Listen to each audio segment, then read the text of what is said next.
What up, Chiefs Kingdom? Hope everybody out there is having a better Tuesday morning than we did a Monday night. But I am BJ Kissel, and I'm joined by Tucker Franklin. This is 10 Things here on KC Sports Network, your home for Kansas City sports podcasts. This is going to be a different kind of show because I think a lot of people expect us to come in, and I'm generally more positive and feeling okay. I don't feel okay about last night's win. That was one that's going to be tough to swallow for a while. Tucker, I know you've got some takes. You've already done, I think, 2 shows here with the post-game show and recording.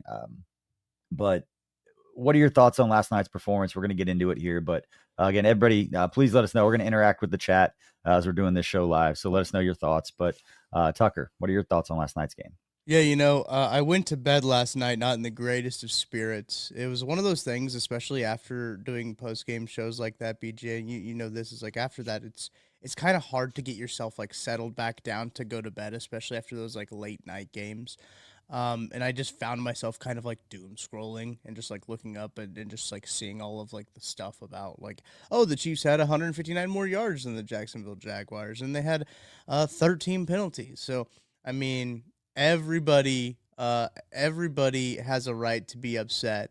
Hi, Anita. I see everyone in the chat. Thank you, guys. Everyone in the chat is upset. It's an awful loss. It is a loss that is frankly embarrassing to a Jacksonville Jaguars team that does have a good record, but it's such a confusing Jacksonville Jaguars team. I don't understand how the Chiefs lost that football game. They have seemingly lost I don't want to say lost the championship DNA, but that killer instinct to when they were so good at winning those close games. Now they did everything they could to lose this close game. And this year they're 0-3 in one-score games. Last year they were 10-0 in one-score games. I know that there's going to be a natural regression to the means, but man, like that is such a frustrating thing to see, especially when the Jacksonville Jaguars gave them every opportunity possible for them to win this football game. Yeah, it's funny that you say that because for anybody who's listened to the show before, we have 10 takes, 10 things to know, 10 whatever it is. And we just like have 10, each bring 5 takes regarding last night's game. And I think you were up to like 16. You were up there. And so we're going to have to rename the show like 25 things that pissed us off about last night's game. But yeah, I'm seeing some of the comments. Todd Barton said, is it acceptable to think the Jags D is good? Yeah. They're top 10 defense. They're top 8-ish defense, but I wasn't worried about the offense. It's funny when you put the championship DNA. I called it the 5th gear. Are we starting to finally see that chinks in the armor of their ability to turn it on at the end? And I don't want to make, symbolic points out of, cherry picking plays. But you look at Chris Jones' play. Granted, there was a flag thrown. We can get into all the details of everything. It wouldn't have mattered. But it's that we have that vision of a leader on this team, somebody that's going to the Hall of Fame and is a part of this dynasty stretch, standing, walking, and watching a guy score that admitted after the game that he almost threw that ball away to stop the clock because he knew if he got touched, they were going to have to rush with no timeouts to force another play very quickly. Yeah. So all somebody had to do was run and touch him. Correct. And it's just Chiefs fan. We've had a lot of those types of plays, the Mariota pal, like all kinds of plays like that, where it's just like, of course it did. But yeah, last night was the first time, and it's not the offense's inability to go down and score. Because again, when against the Jags D, Mahomes looked great. Different parts of the offense looked really good. Saw chunk plays from the running backs for the first time, as we all expected, against the good Jags run D. Finally see some long runs. So like, it was just such a giveaway, and just everything that started to go wrong. It all just kind of compiled in the worst way. And I want to talk about the Jags a little bit because their D is good, but that team is not good. I have no worries about the Chiefs ever having to play them again, that they wouldn't win, taking nothing away from the fact that we saw the Chiefs do something that we haven't seen them do in a while, which is give away one like that. I hope the Chiefs play the Jags in the wild card. Honestly, I hope that that's the team that the Chiefs get drawn in the wild card round if the Chiefs end up being a wild card team, right? I think that's that team. BJ, we kind of talked about it a little bit before the show started. We talked about it on the post game show too. That Jags team makes no sense, man. That team makes no sense how they keep winning football games, and good for them, right? Good for them that they are winning those games. But they give every opportunity. We got the full Trevor Lawrence experience last night, where we got to see the highest of the highs and the lowest of the lows. It all kind of encapsulated in that last play where he falls down and then ends up running in for a touchdown. There's no way that guy's winning 3 games in the playoffs against good teams. I'm sorry, like they're not going to do that. And the play calling, the clock management at the end of the first half, bad. Yes, it's embarrassing to lose to a team that it's an NFL team. They're the best in the world at what we get all of that, but you take for granted the organization and the way that Andy Reid does things. That when you see organizations and just systems that run that way, kind of like the ESPN broadcast last night, just not working great on so many different levels. Frustrating. Now I've seen some comments. Does last night change my thought on the Chiefs' ability in any given game to turn it on and beat anyone? No. If anything, I feel better about the offense because Rashee Rice is going to come back and that's going to click. It's going to. I'll have a take on the running backs for here in a little bit. We don't have to get quite that into the weeds yet. But for me, it's the way the defense just kind of gave it at the end. The penalties, obviously, Shamari Connor, you need young players to develop. But it was just frustrating because the Chiefs are a better team. They had all of the opportunities and they gave it away. And granted, they had opportunities against the Eagles. They had opportunities against the Chargers. Those are good teams that you could be like, you know what? They played well. They came out and made plays. And Trevor Lawrence made 3 really good throws on the night and scrambled a lot. And I just remember thinking the second half, like it's not sustainable for them to do that because it's just kind of backyard football. I don't have all the thoughts together. It's still just pissed off about it, Tucker. Yeah. Because they don't lose games like that. They don't lose games like that. It was very uncharacteristic. It was a very uncharacteristic game for the Kansas City Chiefs. And you talk about one of those big things. And this is literally, BJ, the first thing that I wrote down on the list of things that I was pissed off about is the penalties. You can't win an NFL football game when you have 13 penalties. I don't care if they're ticky-tack fouls, if they thought that you didn't go their way. I don't care. I don't think that game was very well officiated for either team, truthfully. I think there were some pretty bad missed calls on both sides. Yeah. But that's not – I don't want people to be like, oh, you're blaming the officials. No, you can't put yourself in a position to be penalized 13 times and expect to win a game in the National Football League. That's unacceptable. Like that is a discipline issue at that point to have 13 accepted penalties. That's just the accepted penalties, right? They were flagged for a couple others that weren't accepted. You mentioned the one already that was a flag thrown in the end zone, but Trevor Lawrence ends up scoring. Like that doesn't count against him as a penalty because it's declined. So they've been putting themselves in these positions. A lot of those happening on the special teams. They have countless special teams penalties and special teams blunders that, again, is very uncharacteristic for the Chiefs in this Patrick Mahomes era. And that's what's so frustrating is these penalties, this lack of discipline. They take a penalty at the end of the game because they call 2 timeouts in a row.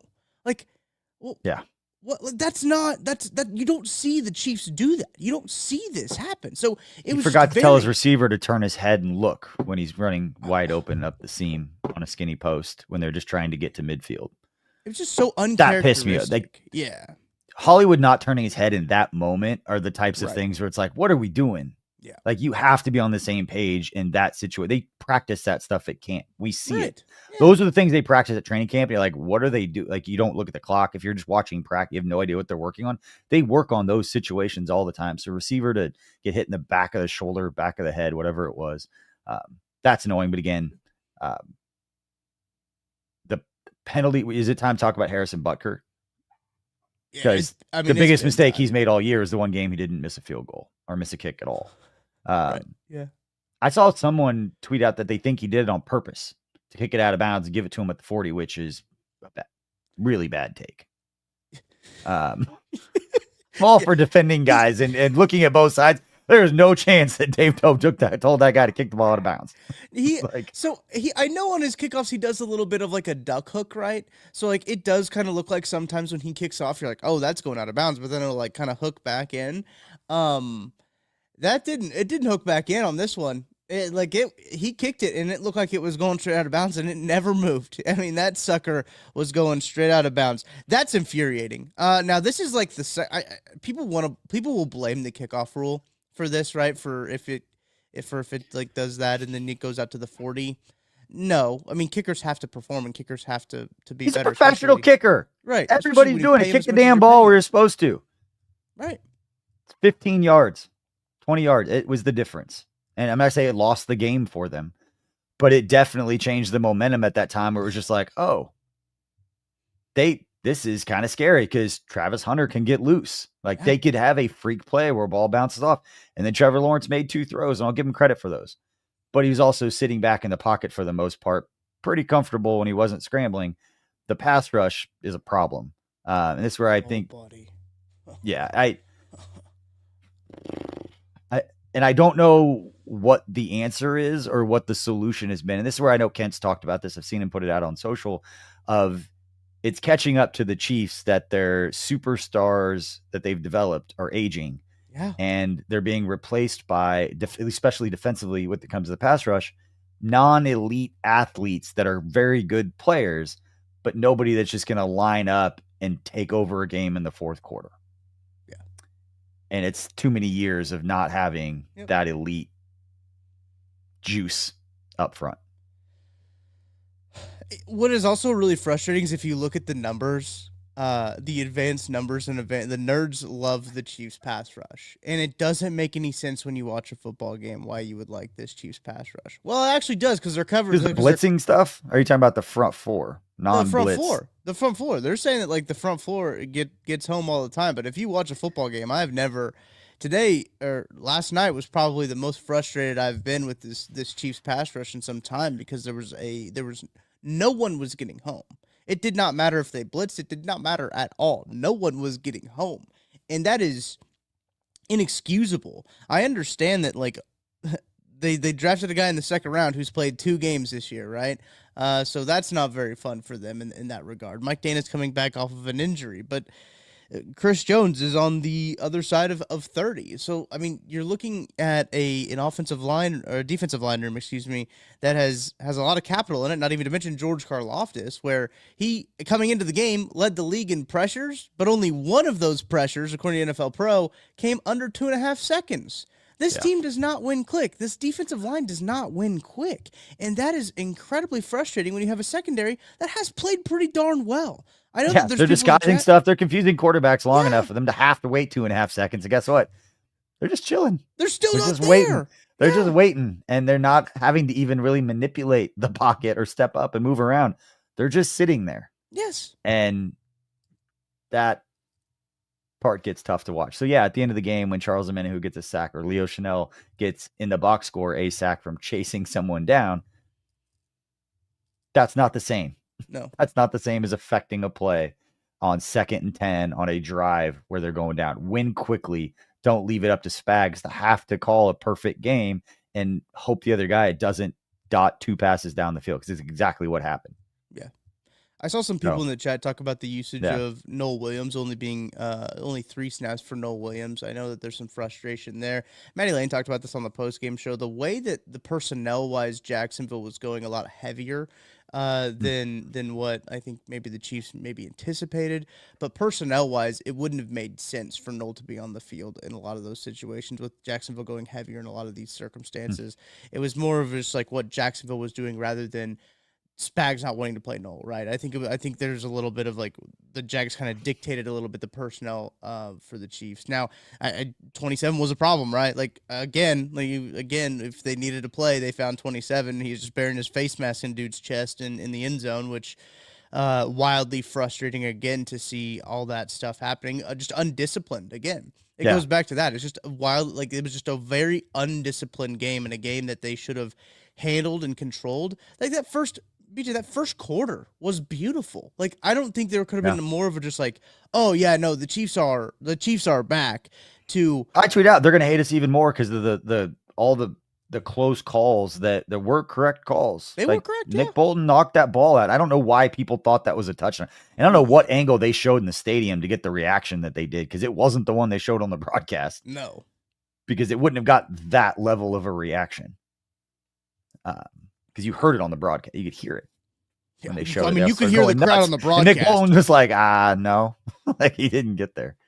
That's a great play. I honestly think that like Nick Bolton had a pretty Yeah. decent game in this, and that's going to get overshadowed by this. Like I think Nick Bolton's probably maybe one of his best games, but it doesn't matter because of like how this game resulted. Yeah, but I want to talk about the running backs a little bit, and then we'll go to our first break because it's kind of the same with the running backs. I'll give credit where it's due. They picked up chunk plays, the cutbacks for Pacheco that we've all been screaming about, despite running into the guy and then bouncing around.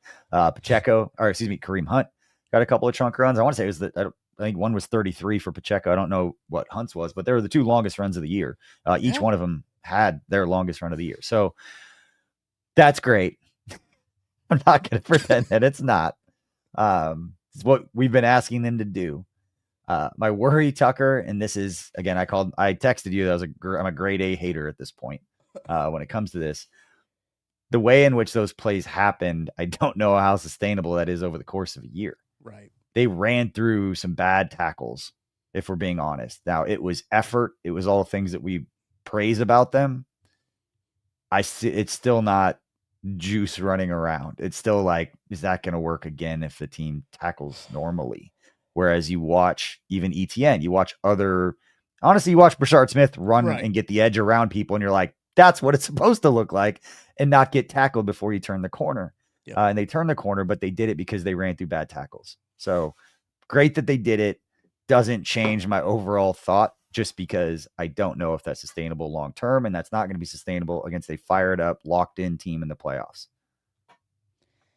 You mentioned the 33-yard run for Kareem Hunt. Outside of that 33-yard run that he had, which shit. Yeah. Yeah. Here it comes. I tried to give credit. Okay. He had 16 yards outside of that 33-yard run. On how many carries? 6. That'd be 6 other carries. Yeah. Okay. Not great, Bob. Nope. But he had the 33. And let's be fair, that's not dissimilar from a lot of other running backs in other situations. That's fair. Also, Isaiah Pacheco, his long was a 16-yard run. I think that cutback you talked about, great. Yeah. Good play for him. He crossed his feet and almost tackled Trey Smith in the process, but he got there. He had 20 yards on 6 other carries. It's over 3. We're getting better. I loved it when so I know there was some it was running back adjacent, right?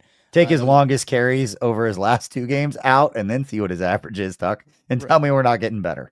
No, I'm sure take that 11 yards off of the. I'll do it. You. So you share your thoughts on the running back, because it's not good enough to get to where they want to go unless it's Brashard Smith.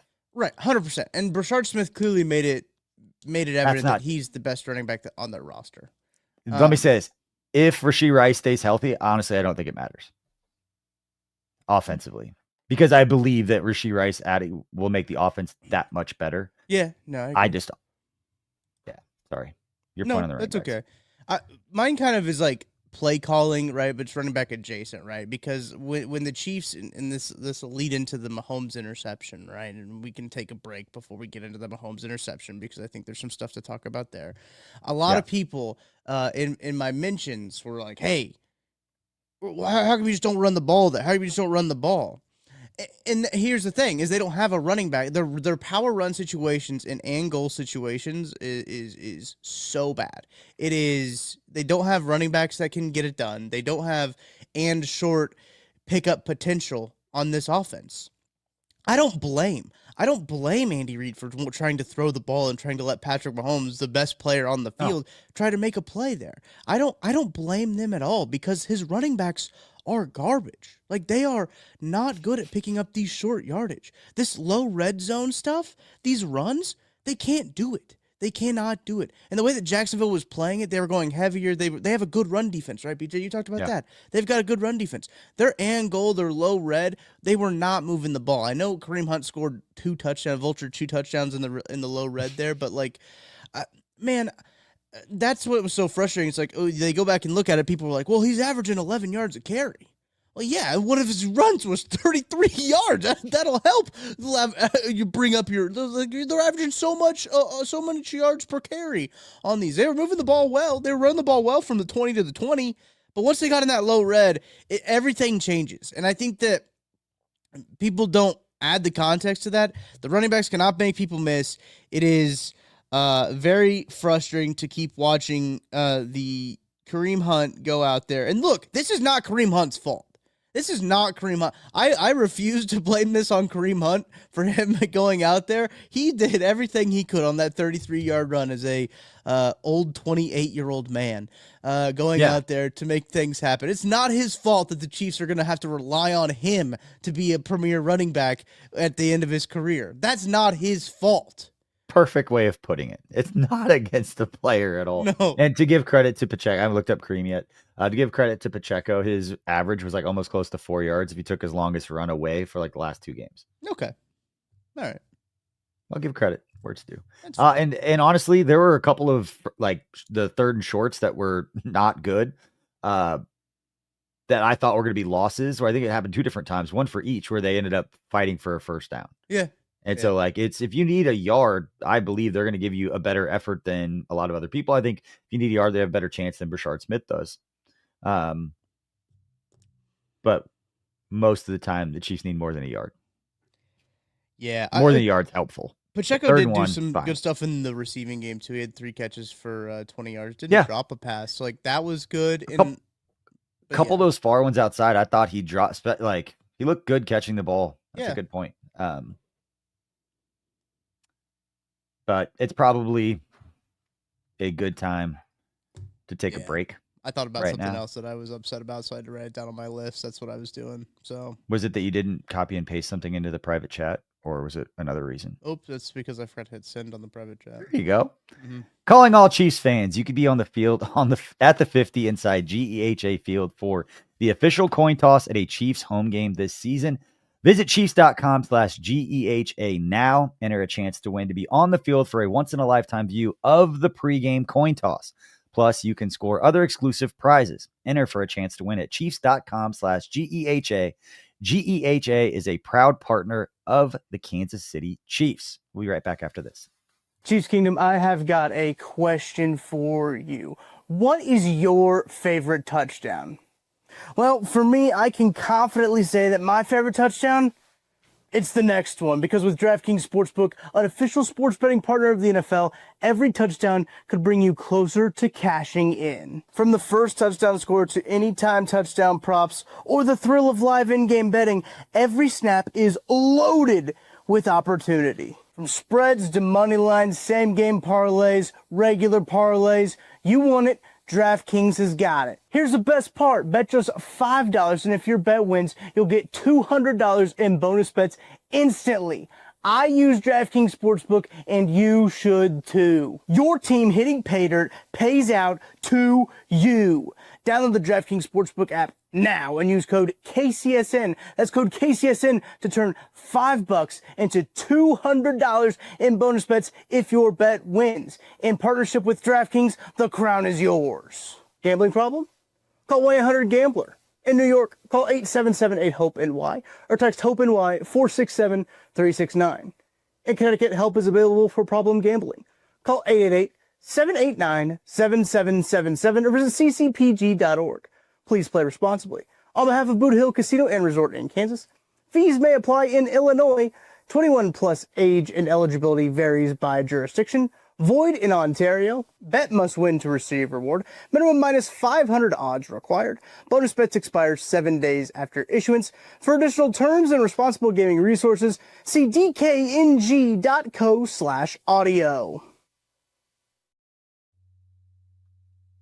Welcome back to 10 Things here on KC Sports Network. BJ Kissel hanging out with Tucker Franklin, venting our frustrations about the Chiefs' loss last night to the Jacksonville Jaguars. The Jaguars move on to 4-1, tied atop the AFC South with the Indianapolis Colts at 4-1, just as everyone expected. And then the Chiefs fall to 2-3 with a date. The Detroit Lions in another primetime matchup coming up next week. We're going to continue talking through that and getting our takes off about this performance over the Jacksonville Jaguars, which, Tucker, I think throughout we've kind of agreed that Jags just a very annoying and awkward team to watch. Yeah. That would be a really tough time to watch if you're a diehard Jags fan, to really feel, even at 4-1, to really feel good about all the things you're seeing, because they're disjointed in ways that seem like it's an issue. Yeah, it's a really weird because I went back and I rewatched some of the games that they had played, their Niners game especially. Like, if you didn't see the scoreboard right, if, like you covered up the scoreboard while you were watching and you just watched the two teams like play, you'd have no clue that the Jags won that game. Like, just because Yeah. like by looking at how the team moved the ball, and that might be the same thing you could say about the Jags in the Chiefs game. Like, truthfully, the Jags up next got the Seahawks, who, they're coming off a loss to the Buccaneers, so we'll see how that all goes. But what's really brutal about the Chiefs, about the Chiefs' record now is they've lost to all AFC teams. Right? I mean, they've lost to the Eagles, but like they're losing to the Jags, losing to the Chargers, like that. Those are painful losses. I mean, they beat the Ravens. Who knows if that game's even going to matter now, because the Ravens apparently are really bad, but. It's one of those things, like the Jaguars as a team. I am so just like confused. No, dude, Katie Lee, you don't. just go join the Jags fans. Then that's a ridiculous take. No, you don't want. Because I'd rather be the Jags fans. I'd rather be the Jags than us. You want to go root for Trevor Lawrence and Liam Cohen and that team? Good luck. Yeah, Liam Cohen. I mean, you already talked about it. Liam Cohen showed that he was a first-year head coach a few times in that game. It's like he thought, and it could develop, but else. Trevor Lawrence. It reminds me. Remember the when the Netflix series Quarterback came out, Mhm. and they were showing Marcus Mariota and Kirk Cousins like learning the language of their team and like how to operate, and then they showed Patrick Mahomes like playing 4D chess with Andy Reid about like how they were going to combat what they thought they were going to do based on what they were doing and communicating with it. Trevor Lawrence is still in like the learning how to communicate his offense stage with Liam Cohen and they were talking about on the broadcast, which I thought was really cool information and color for a horrible broadcast. The stuff they were explaining and kind of showing some of the checks and all the different responsibilities that Trevor Lawrence has at the line of scrimmage. You could see that it hadn't clicked. He didn't look like he was in real command of what he was doing out there. But again, their talent, like they've got the talent out there. It doesn't look smooth. So it'd be a weird team to root for. But no, I'm not worried about ever having to face the Jags. No. KT Lee, we aren't a good team. It's obvious. We are a good team in the NFL that is the margin of error is different than it's been, where it was 5-7 plays make the Chiefs games every time. That's why they're always in one score games. They're not making those plays at all, obviously, right now. But to say that they're a bad team and you'd rather be the Jags, no one that watches the NFL that believes the Chiefs and Jags would face in the playoffs, even in Jacksonville, believes the Jags would win that game. I honestly believe that. They played tomorrow in a playoff game, they would be favored. I agree. He follows up and said, "I'd rather be 4-1 than 2-3" is what I mean. Okay, but yeah, I'd rather be 4-1 than 2-3 as well. Right. I think there's a lot of yeah. You have a Hall of Fame head coach. You have a Hall of Fame coordinator. You've got best quarterback in the world in his prime, with a top 5 receiver coming back after next week when they have to play another brutal game against a very good team. Yeah. And then the schedule gets easier. They're one game back. Let's talk about this. Let's talk about the AFC West. I just saw this comment from Sporting AP, because this is also what I wanted to talk about a little bit too. He says, "Can we be serious? The West is winnable. You let us in the playoffs, people freak out. Name a team you're scared in the offs. No, not one in the AFC. So go ahead, because I think I'm right there with you on this." Yeah, I think there's no boogeyman. We used to talk about this all the time. Like, there's no boogeyman out there that you're really worried. It's Buffalo. Mm-hmm. That is what it is. You have to go beat Buffalo, and they've always been close, and we've pulled out those games. And so, yeah, it's going to be close. And yeah, I don't have as much confidence that they can pull out the plays at the end, because I'm watching Chris Jones walk around again on a play that a flag was thrown, would not have mattered anyway. It's just not what we want to see in that situation. And I want more context of that play. How many plays was that a long drive and he was exhausted? And I saw excuses being made about, personally what was going on off the field for him, and he's exhausted. Fine. Then take yourself off the field. Right. If you're not athletic and if you're not in a state where you can play to the level that you would scream at I'd be screaming at my 5th grade son if he was walking around like that on a football field, let alone somebody that's trying to go to the Hall of Fame, one of the best defensive tackles in football, in a clutch moment. If you got no juice, take yourself off the field and let Norman Lott go in there, or Gelati, or anybody else. Derek Nottie would have more juice at that point. That's saying something. Yeah. Yeah, low bar to clear for old Derek Nottie. But you're right. I do think, to the comments point, I do think that the West is still winnable. But what makes this game so frustrating is the Chargers dropped a I game. didn't even get to that point. No, you're good. The Chargers dropped a game. And like The this Chiefs was an are one game opportunity. back. Yeah. They're one game back. The leaders are 3-2. The Raiders, and like, it's any given Sunday in the NFL. When the Browns beat the Packers, and then the Eagles, it's just, Yeah. the Chiefs have not been as crisp as we're accustomed to watching over the last 7 or 8 years. And anybody who believes and has watched football beyond that, I'm not trying to be a dick when I say these things, but it's like, it is the margin of error, and it's why it's been so impressive that they've done the little things correctly. They're not doing those right now. And it doesn't mean they're horrible. They're still right there, and they're going to be in the mix. And yeah, if they make too many of these mistakes later on, and if we're still having these conversations in November, yeah, they're probably going to be in a position where they've really got to claw their way out of this hole. The hole ain't that deep yet. And it was never going to be that deep before Rashee Rice came back, unless they were like 1-5. And if they go out and beat, yeah, they could go 2-4 and they could lose, but watch them go out and beat Detroit. And it's going to be this yin yang that we do every single season where like we all fall apart, and then they go out and play one of those games, just come out and kick the tires and just beat the ever loving out of somebody. And it happens every year. And then everyone's like, oh, they're back. Oh, now we got Rashee. Yep. And Brett Veach is going to be able to help himself, and they're going to trade for Alvin Kamara. And it's like, oh my God. I hope they do something, man. I don't know. I don't know. Kent was talking about last night, maybe they should actually trade for a pass rusher. But if they trade for a pass rusher, who knows if he'll actually be used, right? I mean, talk about Cam Thomas. You talk about Josh Uche. Those are a couple of the guys that come up in my head. So I want to talk about like this schedule here for a little bit for the Chiefs. So obviously they play the Lions next week. That's a tough game. Rashee Rice comes back against the Raiders. Then they got the Commanders and the Bills. That's tough. Like, that's a tough 9-week stretch that they've just endured. If they are, PJ, if they are 4-5 at the bye week, what's your level? What's your panic level? Say they lose to, they beat the Commanders, but let me get the schedule in front of me. Yep. 4-5. Obviously, they're 2-3 right now, right?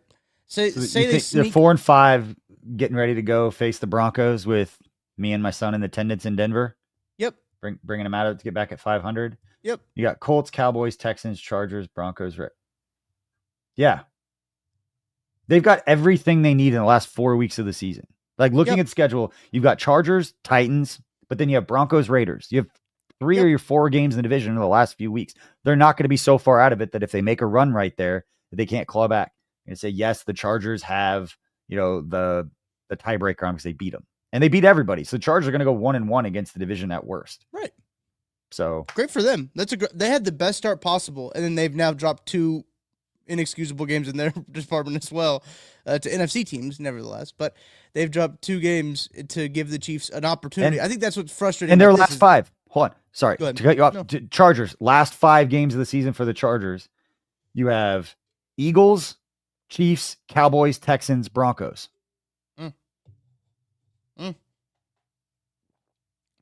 That's 3-4 playoff teams. Broncos are going to be in the mix. That's a significantly different schedule. It is. And the Steelers and Jags before that whole, they're the back half of them tightens up. Their schedule's tough. I want to make sure I was looking at the right schedule because I thought I saw Titans twice. No, their schedule is significantly more difficult on the second half, and the Chiefs are a game back right now and have a history of getting better over the course of a season. And their best offensive player hasn't played yet this year. Yeah. Best offensive player not named Patrick Mahomes. Fair. Offensive weapon. Yeah. So that's what I think also kind of compounds in the frustration to this game is that the Chargers kind of left the door open even more. Like, the Chargers will still leave the door open, right? The door is still open for them. But this was an opportunity to get even with the Chargers in the division. Yeah. Already this early in the season. I think that is an opportunity with the Bills losing as well. Like, this is an opportunity to be 1 game back of the 1 seed and an opportunity to be even with the division, playing a Jacksonville Jaguars team that is confusing at best. And they didn't take advantage of the opportunity, an opportunity that the Chiefs feels like 9 times out of 10 have taken advantage of. And it was, again, I think I think uncharacteristic is probably the word that it just kind of encapsulates this whole game, because the whole thing was just uncharacteristic for the Chiefs that we've gotten to know over the last. This is the one that we'll look back on. It's not going to be the Chargers game. It won't be the Eagles game so far. It's going to be this one if they miss by a wild card, miss by a game. And it's like they're going to have to go on the road because they couldn't get it done on the road against Jacksonville on Monday when they had every opportunity. And yeah, it was such a weird game because you're right. Early in that game, it was a blowout. Like it was like, holy cow, everybody's going to be dunking on everybody all week. The AFC is scared. And then maybe the Chiefs felt the same way. You don't know. Matty talked about it. There were just that middle stretch where they just kind of go into cruise control or whatever it is, and it just kind of falls apart. And whether it's the penalties, I don't think it was offensively. Normally it'd been that's where you get your Jawan Taylor penalty that disrupts everything. Poor guy. How about Joe Buck just being so ready to bury Jawan on the penalty, and that one wasn't even his fault. Don't get me started. Yeah, that one wasn't. It was Tyquan Thornton's fault. On that one. Don't get me started on Joe Buck and Troy. I'm going to get you started, and then we're going to go to a break before we finish this thing up. They were so ready for anything bad to happen the Chiefs' way, so they could just jump on it. It was bad. It was just malpractice. It was broadcast malpractice is what it was. I saw like the Albert Breer tweet out like, shout out Troy Aikman for being an unbiased guy. I don't know how you could listen to that game and think that Troy Aikman was unbiased.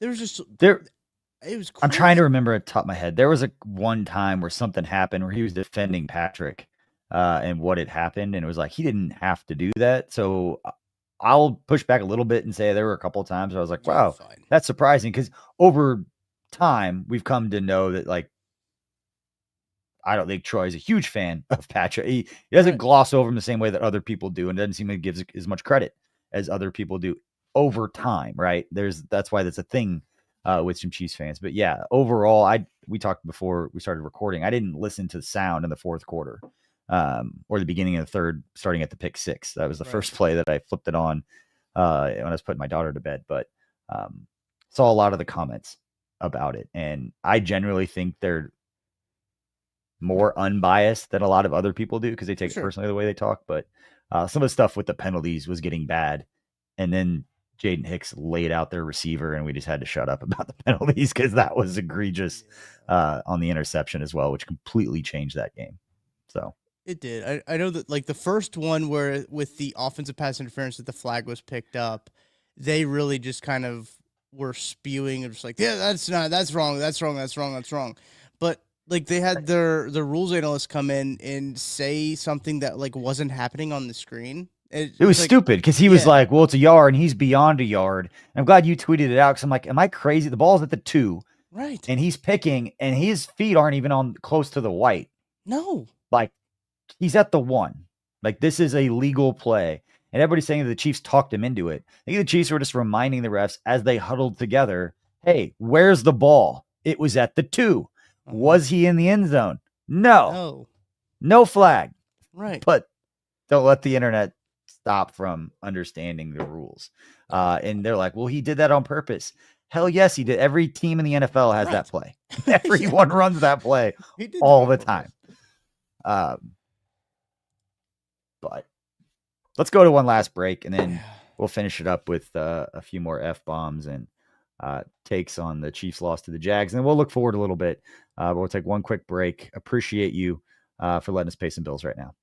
My name is Terrell Jolly. A lot of people call me TJ, founder and CEO of Integrity Capital Management. So Integrity Capital Management originally started out as a property management firm, but we slowly transitioned to what is described as an incremental development firm that's focused on situational housing. I know most people say affordable, but we believe in creating housing for people that are actually in need and built to the end user. I believe everyone needs a home because when you have home, you have hope. The reality is that when you're building a business, one thing you don't think about is like what a true banking relationship means. And, I had the honor and privilege of meeting Debbie early on in my career when I was just trying to get going. And as a small business, it's really challenging at times because people don't understand the concept or not believe in longevity because you're just getting started. But Debbie was willing to take a chance on me, be patient with me. I almost look at it like a grassroots initiative. She's seen and believe what I'm about.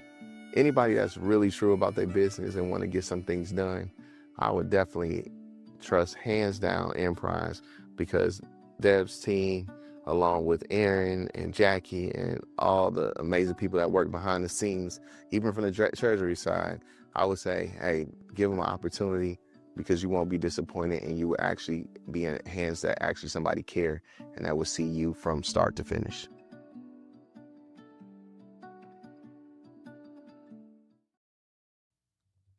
Welcome back, 10 Things here on KC Sports Network. BJ Kissel, Tucker Franklin, trying to get all our F-bombs out so we can move forward here on this Tuesday as we're recording this. Unfortunately for Tucker, he's got a few more Chiefs shows to produce here, so he's going to hear more takes and get more opportunities to be pissed off about this one. Doug, let's get a few. Do you want to end on a positive or do some positive and then bring it back and not try to put lipstick on this pig? I think we should end positive. If people want to, they can dip out before the end. Well, if they did, they could also join your stream in 45 minutes here on the same channel. So if you're hanging out now, just know that here in about 45 minutes, Tucker's going to fire up his stream back up. I was going to see if I was going to join, but I'm getting all my takes off now, and then I'm going to feel fine about this after I got some business stuff. But did you say you want to do positive, or do you want to continue sharing our feelings? Let's continue. Let's continue talking about what we're pissed off about. Okay. What have we not gotten to on your list? Because my list was Butker, pass rush. Yep. Running backs, which I never brought this up in this shout out for anyone in the chat that's seen this movie. Does anybody remember the movie Little Big League? I remember that movie. Have you seen this one? Yeah, okay, because this came out way before you were That's born. why he broke his arm and he could throw heat, right? No, that's Rookie of the Year. Nope. This is the one where the guy his grandfather owns the Minnesota Twins. Oh yeah, I've seen that one. Yeah. Okay, so he becomes the manager of the Twins. Yes. There's a line in this movie that I've never forgotten. I heard it, and it's just one of those things that stuck with me, and I've referenced it my entire life in different situations. And this kid has been, obviously, grandfather owns the Twins and diehard fan, knows everything about him. He's a genius kid, right? Knows everything about baseball. His favorite all-time player is an aging player on that team who's at the very end of his career, but has been the best player. Yeah. He has to bench him, cut him, set him down. It's one of those situations. And he got at one point in the game, he's watching. They're like, hey, he's got to sit. He gets up and hits a jam shot between first and second, gets a base hit. Kid gets up and he's cheering real loud. See, he's coming back. And the guy looks at him. The assistant manager looks at him and goes, do you think it's telling that you're getting that excited about a jam, seeing I single? It's pretty telling. That's how I feel with some of the long running back plays where it's we give it credit and all of a sudden it's we're getting this excited about something that every other running back in the NFL does because that's what's required of them doing it consistently, not once a year and then feeling like that's it. So I appreciate you letting me share that Little Big League story. But that saying of do you think there's a problem if you're getting this excited about something that should be obvious? Made me, it makes you think, Tuck. They should definitely play Brashard Smith more. I think Brashard Smith in this game kind of showcased that he is the best running back that they currently have on the roster. Highest grade PFF in the game was Brashard Smith offensively. Elijah Mitchell has yet to be active for a game this year, so that's an interesting experiment that they decided to take. It's just clear. Him and one of the things I had written down was lack of Noel/Brashard. Brashard Smith obviously played more than Noel Williams did, but they got to get that. They got to get that on the field. Six is what Brashard played. He doubled him up. He doubled up Noel Williams. I would have told you more. It feels like he touched the ball 6 times. Yeah. So hold on. Legit might have. I've got 6 the game stats snaps. pulled up. It looks like Brashard Smith had 3 targets and 1 carry. So, okay, 4 times out of his 6 snaps, he got the ball, which, okay, he's a good returner as well. I see Scott in the chat. He's also the best returner. He was out there for the special team snaps as well. Great in the screen game. Yeah. He's good in space. He's good in space. And that is something that they don't have in their other running back room. yes. top 4 graded players offensively for the Chiefs: Brashard Smith, Creed Humphrey, Travis Kelce, Josh Simmons. Okay. Okay. This leads me perfectly into what another thing on my list was. Wasted a good O-line performance. I thought the O-line performed really well in this game. I really did. Whether there were some really good run blocking snaps from Kingsley. Like, Kingsley is a good run blocker. It's kind of frustrating that they don't have a good running back to take advantage of all the good run blockers they have on this team. Joshua Simmons, I thought, played really well. I just thought it was a good O-line performance. I know that you talked about the penalty on Jawan Taylor that wasn't really his fault, but for some reason was called on Jawan Taylor when it probably should have been called on Tyquan Thornton.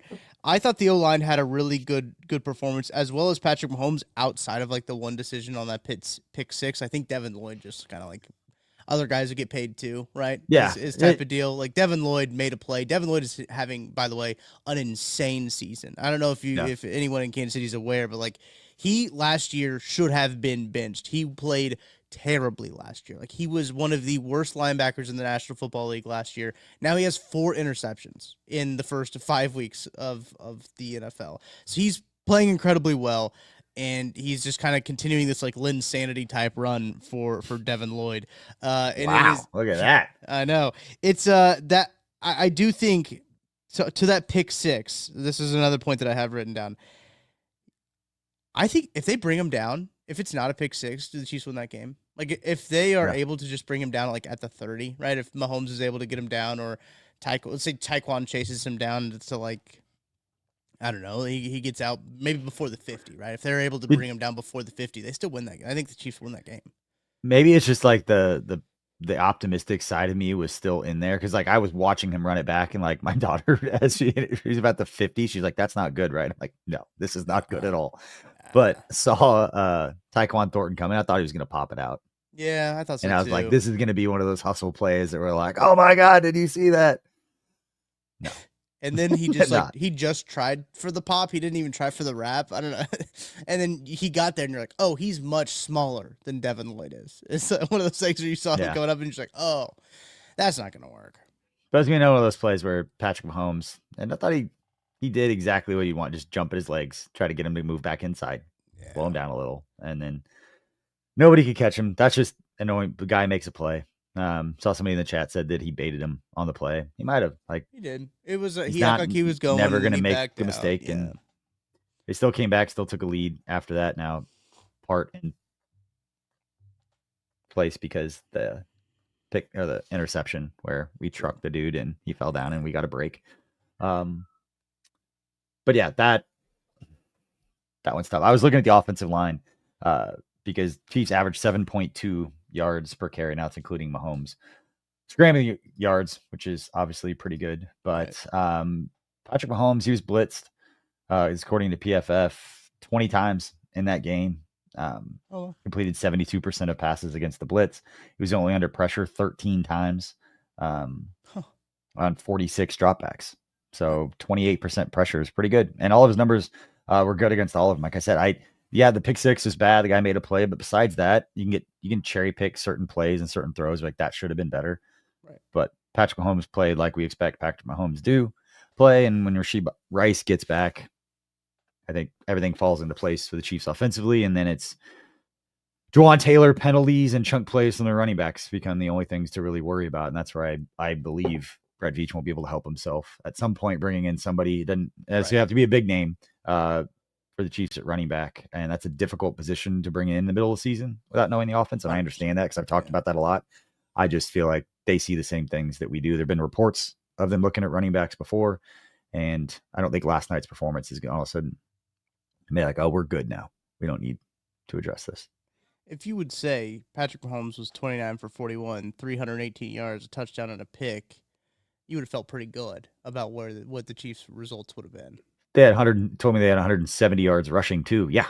Yeah. I mean, yeah, you look at again, if you don't look at the final score, which is kind of the most important stat in the whole game, right?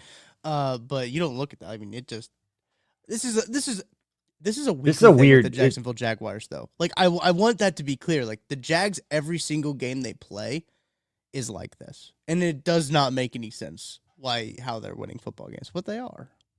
Yeah, Chiefs were better in every statistical category Yeah. except Yes. scoring, except for the points. Old deal. Yeah. All right, let's talk a little bit going forward, and you can Let's tease your do it. show. That's going to begin here in about 35 minutes or so. Yeah. That's true. Did last night's performance dissuade you at all from where the Chiefs could end this year? Whatever your confidence meter was about Yeah. the Chiefs, and mine is never winning the Super Bowl, just so everybody's listening. Mine is getting to the AFC Championship game. I don't think if they get to the AFC Championship game and lose to Buffalo, they lose to. It's probably the only team that they could lose to, and it'd be like, Right. okay, And right. they go yeah. and lose to the Colts in the divisional round. Oh, buddy. Yeah, or the So- Jags, or any other team, even the Chargers.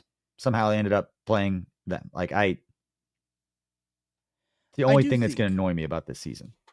I do think that maybe I have been my confidence is down maybe a little bit because we're seeing a reoccurrence of kind of some same things. And Maddie Lane brought this up on the post-game show, and it kind of made me think a little bit of just like, okay, we keep talking about the lack of discipline on special teams, right? Like that keeps to being a Right. talking point of being brought up. Like maybe the pass rush not winning quickly. When is that a mistake, and when is it just who they are?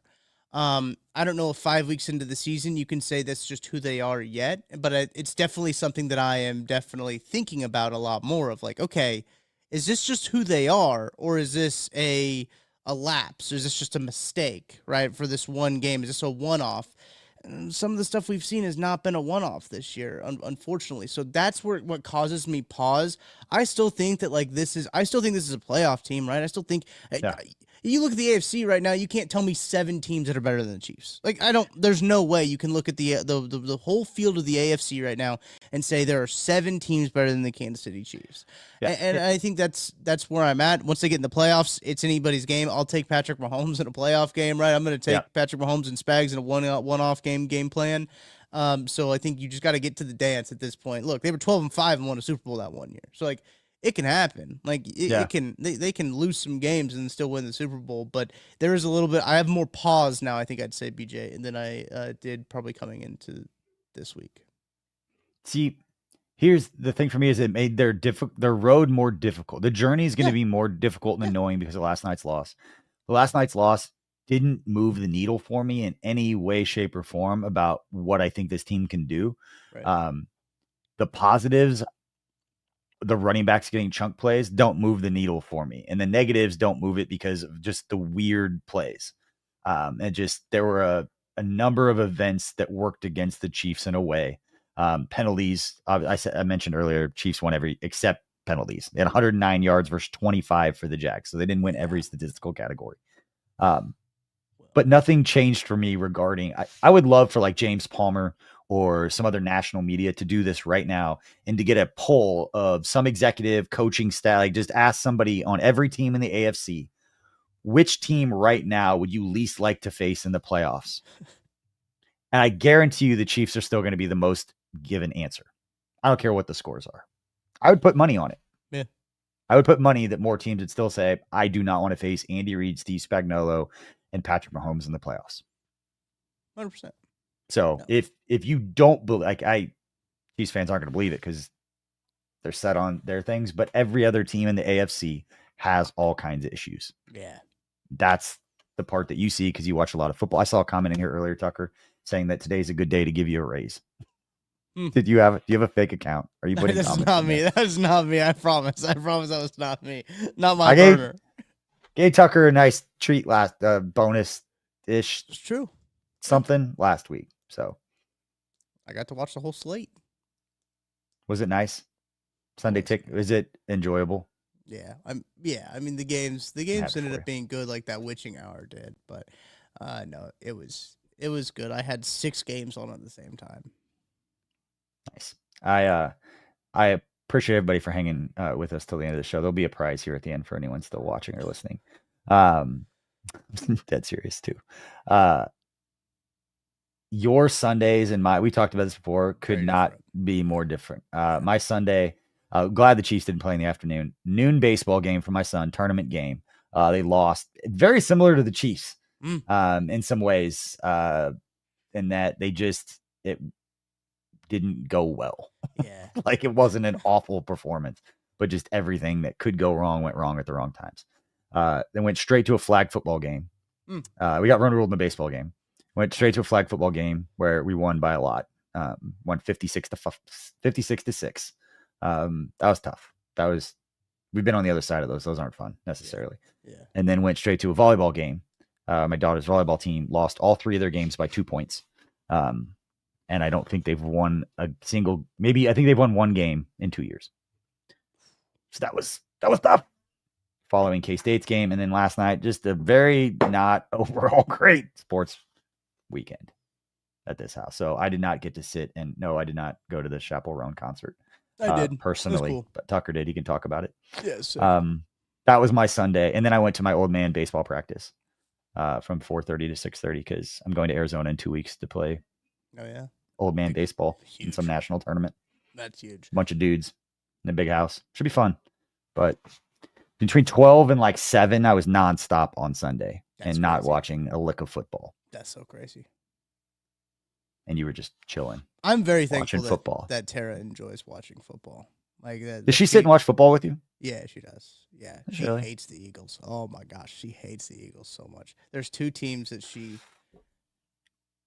I thought there was 2 teams. I can't think of the other one, but the Eagles are one team that she just did. Oh yeah, no, the Bills. She hates the Bills too. She hates the Eagles and the Bills. Those are the 2 teams that she despises.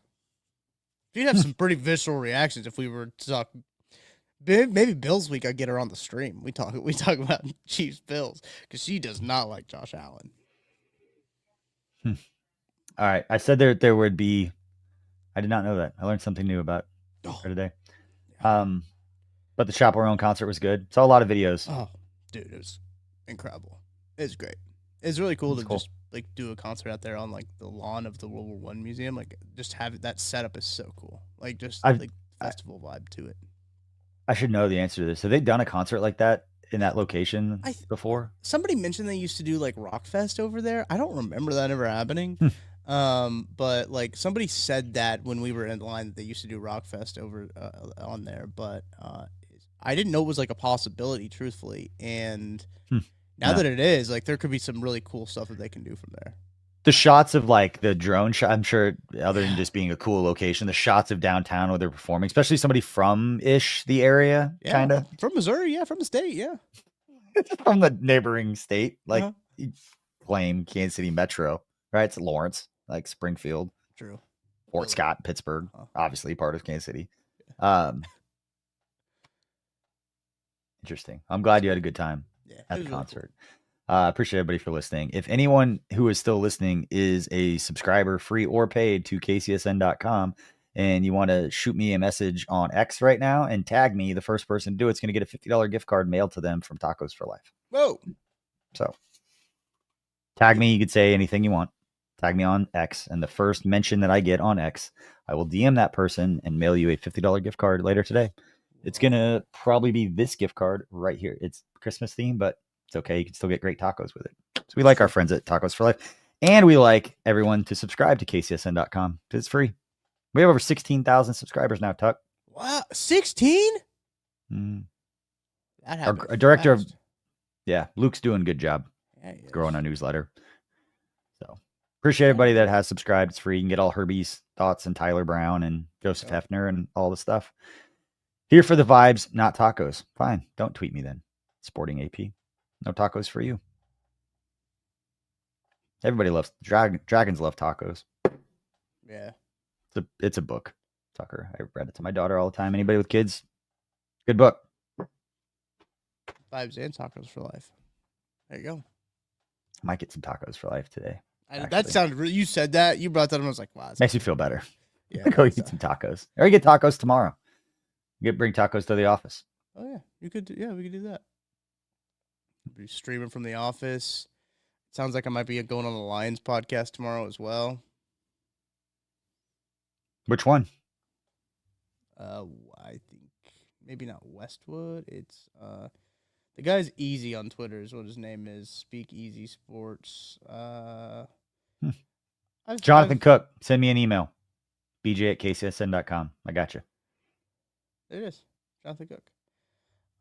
Yeah, but be going on there, talking some Lions Chiefs. They got some injuries the Lions do in the secondary, so we'll see if that all shakes out, how those guys will be. But they are a pretty good football team, the Detroit Lions are. Yeah, besides week 1. But everybody's got one of those, so Yeah. it's good. Everybody's like, oh, shoot, now the Chiefs have to play a good team. Good.